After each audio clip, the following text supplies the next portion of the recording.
नमस्कार बच्चों, मैं राकेश आप सभी का पुनः 8वीं कक्षा के गणित के अंतर्गत प्रश्नावली 4.1 के लिए स्वागत करता हूं। और आज का प्रश्न है हम लोगों का प्रश्न संख्या 8, x का मान ज्ञात कीजिए, जिसमें प्रश्न है 4/9 का घात x - 7 बराबर 2/3 का घात 2।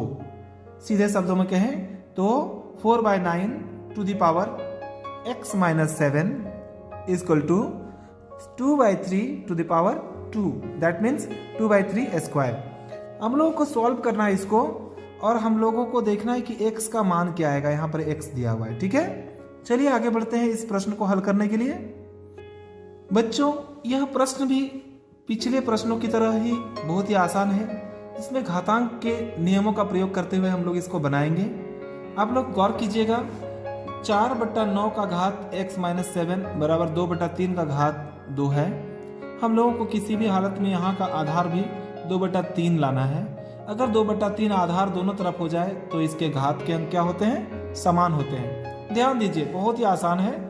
हम लोग क्या 4/9 की जगह 2² / 3² लिख सकते हैं, ठीक है। इसका मतलब 2/3 का होल स्क्वायर हम लोग लिख सकते हैं। देखिए 2 दूनी 4 और 3 तिये 9, वही आ जाएगा।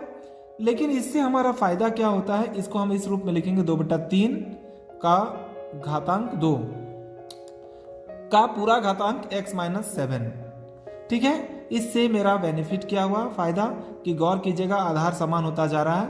अब घातांक के नियम से हम लोग जानते हैं घातांक का नियम क्या होता है, x का power m to the power अगर n रहे तो होता है x का घात m गुने n, ठीक है।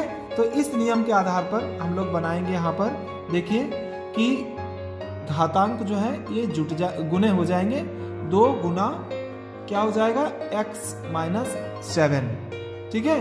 2 गुना x - 7। अब क्या हो जाएगा कि इस तरह से जब गुना हो जाएगा तो ये 2x से गुना होगा, हो जाएगा 2 गुना x 2x और 2 7 14, सॉरी 2 7 14। देखिए अब आप गौर कीजिएगा कि मेरा आधार जो है वो बिल्कुल बराबर है। आधार मेरा बिल्कुल बराबर है, तो इसके घातांक भी क्या होंगे, समान होंगे। अब हम लोग इसको आगे हल करेंगे। प्रश्न के आगे अब हम घात को बराबर कर देंगे। 2x - 14 बराबर 2।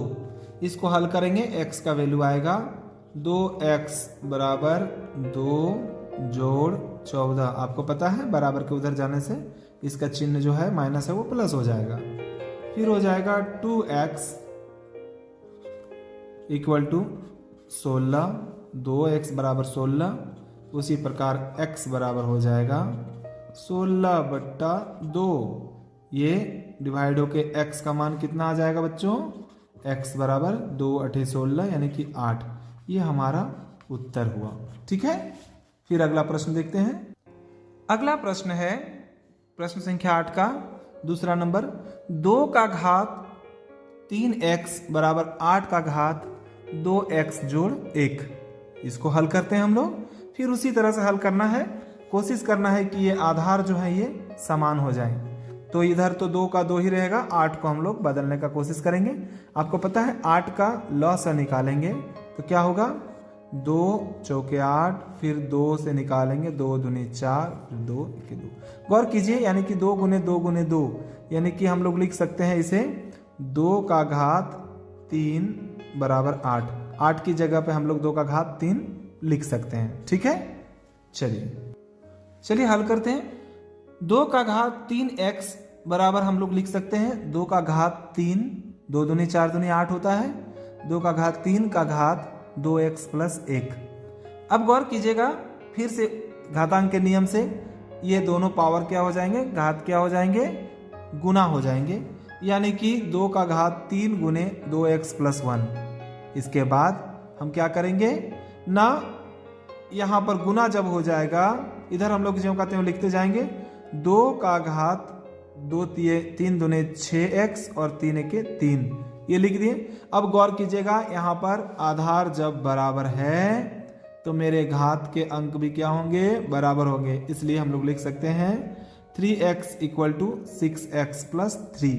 अब इसको हम लोग हल करते हैं, ठीक है बच्चों। अब हम लोग क्या करेंगे, 3x minus 6x equal to 3। x चूंकि प्लस था इधर आके माइनस हो गया, तो क्या हो जाएगा 6x में 3x घटेगा चूंकि इसके पहले ऋणात्मक चिन्ह है, माइनस 3x इक्वल टू 3। ध्यान दीजिएगा बहुत ही आसान है।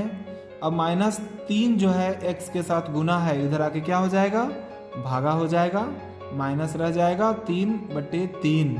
ये 3 भागा हो गया, 3 से डिवाइड होगा, भाग देंगे तो हम लोग क्या आएगा, 1 आएगा। चूंकि ऋणात्मक चिन्ह इसमें पहले से था, ऋणात्मक ही रहेगा और x का मान आ जाएगा हमारा -1। ये हमारा आंसर हुआ, ठीक है। अगला प्रश्न है बच्चों कि यदि a का मान -1 और b का मान 2 है तो हमें ज्ञात करना है। पहला प्रश्न है कि a का पावर b प्लस b का पावर a का मान क्या होगा। a का मान दिया हुआ है -1 और b का मान दिया हुआ है 2, तो हमें निकालना है a का पावर b प्लस b का पावर a का मान क्या होगा। आसान प्रश्न है, इसे हम इस प्रकार बना सकते हैं। a की जगह पे -1 लिखना है, ठीक है, a की जगह पे -1 और b जो है इसका घात हो जाएगा 2 प्लस b की जगह पे लिखेंगे हम लोग 2 और a का घात हो जाएगा -1। इसको हम लोग हल करेंगे, ठीक है। देखिए -1 का घात 2 है प्लस 2 का घात -1 है। -1 को 2 बार गुना करेंगे और 2 गौर कीजिएगा 2 का घात का चिन्ह -1 है, इसको हमको किसी भी हालत में प्लस करना है। तो हम लोग व्युत्क्रम विधि पढ़े हैं कि 2 के नीचे कुछ नहीं थे 1 है, इसको उल्टा करेंगे 1/2 करेंगे, ये घातांक धनात्मक हो जाएगा।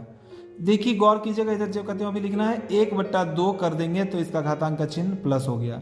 अब हम इसे आराम से हल कर सकते हैं। -1 को 2 बार गुना करेंगे, -1 गुने -1, -1 गुने -1 इक्वल टू क्या हो जाएगा, सिर्फ 1 होगा, जानते हैं माइनस माइनस प्लस हो जाएगा, प्लस 1/2। इसको हमें हल करना है, ठीक है।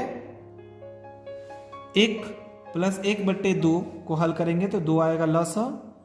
1 से हम भाग देंगे 2 को, 1 तो 2 आएगा भागफल, 2 1 के 2 प्लस 1 होगा क्योंकि 2 से 2 को डिवाइड कर देंगे 1 आएगा, 1 1 जा 1, 2 और 1 कितना हो जाएगा 3/2। हम लोग भिन्न का जोड़ जानते हैं 3/2। ये हमारा क्या आया, वैल्यू आया, मान आया जो हम ज्ञात कर रहे थे, आंसर, ठीक। बच्चों दूसरा नंबर प्रश्न आप लोग स्वयं हल करें, फिर मैं तीसरा नंबर प्रश्न को हल कर रहा हूं। a का घात b गुने b का घात a।